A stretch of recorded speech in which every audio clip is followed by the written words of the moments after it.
Vous êtes toujours en priorité santé. Le terme de diabète, utilisé seul, désigne le diabète sucré. Le diabète sucré correspond à un trouble du métabolisme des hydrates de carbone, sucre, soit par déficit en insuline, une des hormones chargées de réguler le taux de glycémie de l'organisme et de son utilisation par les tissus, soit par une résistance anormale de l'organisme vis-à-vis de cette hormone.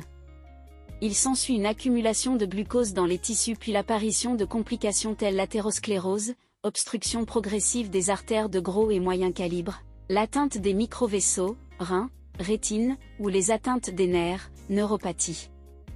Les critères diagnostiques actuellement retenus pour définir le diabète sont glycémie à jeûne 1,26 g/l ou 7 mol/l, glycémie dans la journée 2 g/l avec signe clinique de diabète. Le diabète peut être sous-divisé en diabète de type I, lié à une absence ou une insuffisance de sécrétion d'insuline, c'est le moins fréquent. Il survient volontiers chez des sujets jeunes. Le traitement nécessite de l'insuline, diabète insulinodépendant ou insulinonécessitant, diabète de type 2, la sécrétion d'insuline est maintenue, mais il existe un certain degré de résistance à l'insuline et les taux de glycémie sont élevés.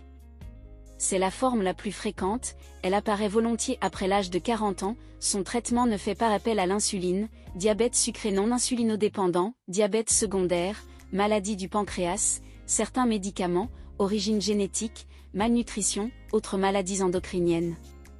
Ces premières manifestations sont une soif très vive, une envie d'uriner très fréquente, un amaigrissement malgré alimentation excessive, la survenue d'une acidocétose, principalement dans le diabète de type I.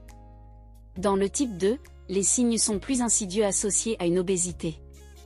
Le diabète peut également être découvert à l'occasion de la survenue des complications qui émaillent son évolution, artérite, neuropathie, hypertension artérielle, néphropathie diabétique, microangiopathie responsable de la rétinopathie et de l'insuffisance rénale diabétique. Abonnez-vous pour plus.